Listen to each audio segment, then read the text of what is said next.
Mga ka-chicks, Saturday, nandito tayo sa Casmina Game Farm. Bababa tayo ng mga sisiw. Lalagay natin dito sa mas malaking barn.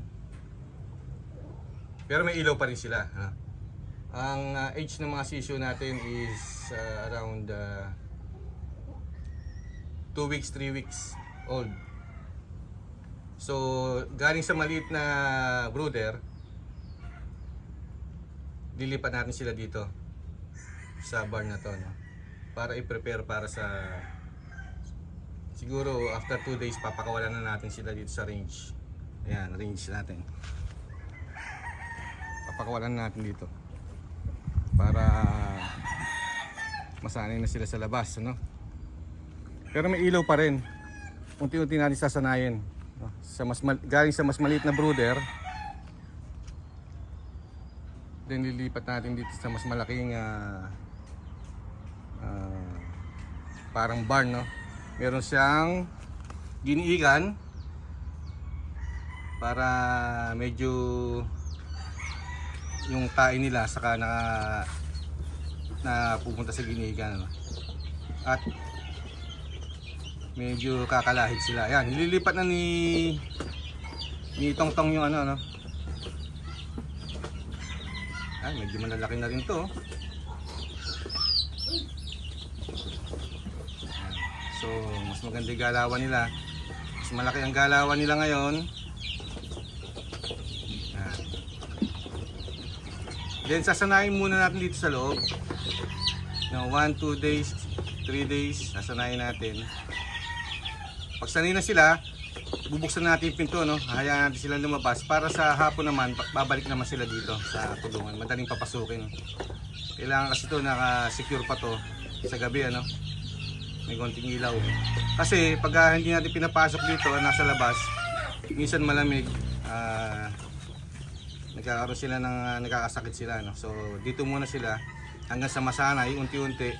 Habang lumalaki yan, sasanay na yan sa medyo nabubuo na yung balahibo nila, hindi na ganong giginawin, kahit hindi na sila pumasok dito sa barn, kahit nasa labas na sila, no? So after that, lilipat natin sa mas malaking range na wala nang barn, pero may mga hapunan sila, may silungan, pero open na, no? Open. So hindi na sila ganong mahirapan sa lamig saka sa hangin. Yan. Marami to. Siguro mga less than 200, no? Wait natin si Tongtong. Ganda. Vaccinated na to, pero hindi pa na babaksinate ng Fowlpox. Siguro next week Fowlpox na natin. Pag nagbakuna ng Fowlpox, kailangan nyo medyo malaki na yung sisiw natin, no? Makikita nyo na yung ugat sa wing web nila para hindi na tinatamaan yung mga ugat. Mas maganda, mas malaki. Pwede rin naman yung mas maliit, no? As long as maingat tayo magbakuna ng Fowlpox. Pero sa amin dito, mas gusto namin yung medyo lumalaki na sila para kitang-kita yung mga ugat sa wing web. Yan. So dyan, natututo silang kumahig. Medyo na yung binti nila na exercise nila, no? Medyo may natutuka yung mga kung ano yung nandiyan sa giniigan. Giniigan yung tawag namin dito, no? Mga ka-chicks, sa inyo ba? Ano bang tawag dito? Ito yung nakukuha sa bukid, no? After no mag-harvest yung mga kapatid natin magsasaka. Yan.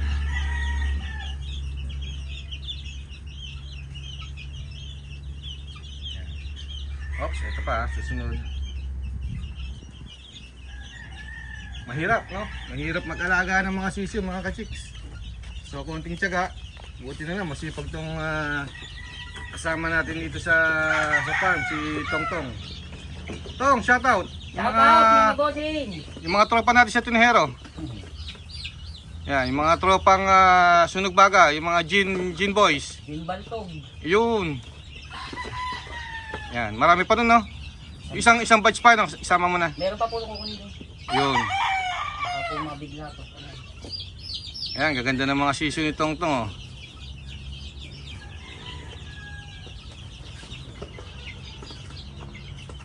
Yan.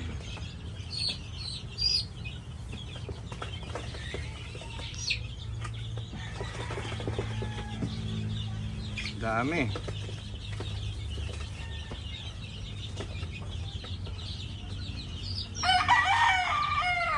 Yan, wait natin yung susunod na kuhanin itong to, ano?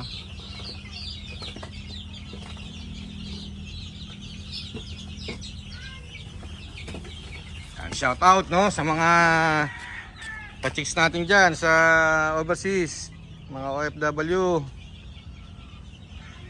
na mga mahilig mag-alaga, no, same ng passion natin, mag-alaga, and then magandang libangan, no, stress reliever. Na-stress natin, medyo magastos, pero okay naman, makita mo naman yung resulta, no. Ayan, no, gaganda, nakakatuwa. Alagaan lang natin mabuti kasi medyo mahirap talaga yung mag-raise ng mga sisiw. Pero pag medyo lumaki-laki na yan, ng mga 1 month and up, medyo ayos na.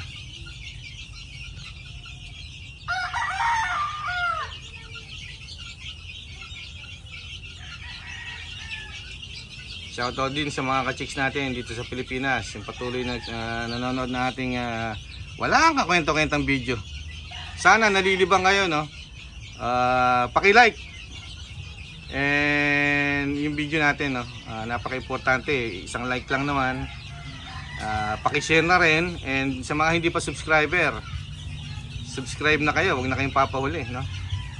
Malapit na yung raffle natin. Dadaos lang natin itong busy months, no? Medyo busy tayo sa mga sisiw natin. Kaya dadaos lang natin and then ang dami natin ipaparapol, no? Sensya na, hindi natuloy yung mga raffle natin nung nakaraan, no? Dahil medyo busy. Okay, ito pa. Axel! Ayan, anak ni Tong Tong. Ayan mga kasama natin dito na masisipag, no? Si Axel, aka Boy Choppy. Hoy, halika nga rito. Tago ko na naman. Halika dito. Oh, shoutout mo yung mga tropa natin dyan. Halika. Yan. Ito yung si Axel, aka Boy Choppy. Oh, shoutout. Shoutout pala yung project. Oh, yan. Shoutout pala. Si Boss Project, shoutout daw, sabi ni bata mo, si Axel. Yan. Tara, kunin natin isang. Yan. Dami na, oh. Chicks, yan na. Meron pang 100 doon na ibababa dito. So, tabayan na natin para makita natin yung isa pang batch na ibababa. Yan. Ang mga ilaw natin na ginagamit 100 watts. Medyo malamig ngayon eh. Pero pag di naman ganong malamig, mga 40 watts, 50, 60 watts okay na yan. So expect nyo, napakalaki ng kuryente yung babayaran natin. Every month, babayad tayo ng mataas na kuryente, no? Dahil nga ang dami nating mga ilaw. Pag kasi mahina ilaw, medyo maliliit ang sisyo, malamig yung gabi. Naku po, ayan na. Medyo sa umaga yan, mapapansin nyo, medyo parang giniginaw. Hanggang sa humina yung katawan nila, hindi sila magsusurvive. Kaya dapat maganda yung init. Pwede kayo maglagay ng 2, 3. Depende sa laki ng ano nyo, no? Yung iba nga, ang dami, di ba? Mga 10. Malaking ano yun, barn nila. Naglalaman siguro ng 500 to minsan 1,000 pa, no? Depende sa laki. So sa ganitong size naman, okay na muna yan. Medyo malalaki naman na to. Malalaki na itong ating mga sisu. So konting init lang yung kailangan nila. Iwasan natin pag yan, kulang sa init, malamig, magpapatong-patong yan na mamamatay yung mga nasa ilalim. So kailangan maganda yung init ng ating barn para hindi sila na giniginaw at magpatong-patong. Na-experience na natin yun, nagpatong-patong, umulan, malamig, nagpatong-patong, namatay yung mga nasa ilalim, no? So yun ang iniiwasan natin. Yan, o. So ito, ibaban natin to ng mga local siguro or national, no? Abot pa sa national to eh, mga ganito. Marami na tayong mga mas malalaki dito for local banded. Nandun sila sa mas malaking range. So ito either local or national banded. Yan. Ang ganda, malulusog, no? Kita nyo naman yung mga kilos ng mga sisyo natin. Mga bilugan. Yan. Ngayon may darating na naman tayong mga newly hatched. I-mark natin and then i-babaksin natin, no? Meron tayong bagong pisa ulit ngayon, darating ngayon umaga. So siguro mga 2 batch pa yung ating in-expect na mapipisa, no? So tama na yon, hanggang national na yan, no? Hindi tayo nagwiwing band ng late born, no? Hanggang national lang tayo. Early bird, local, and national. Yan, ito pa. Sige. O, nandiyan na si The Professional. Yan. The Professional, shout out. Shout out all subscribers. Ayun, no? Keep in touch and view all the videos. Yun. Oh, may dala siya ngayong yung bakuna, no? Umuna siya ng bakuna. So, as I've said, magbabakuna tayo ngayon. Yung mga newly hatched.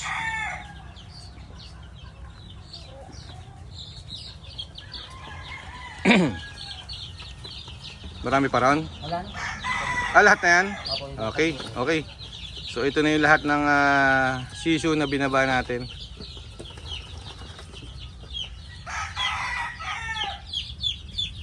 Yan.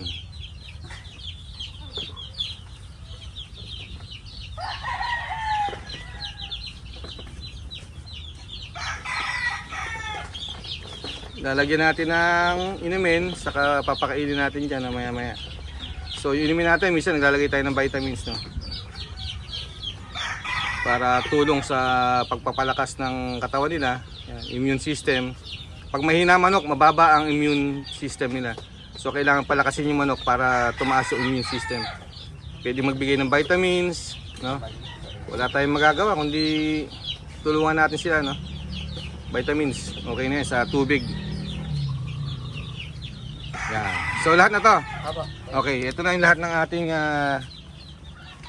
binaba, ano? Ito yung batch na binaba natin. Ang dami rin, no? Kita nyo naman, no? Yan.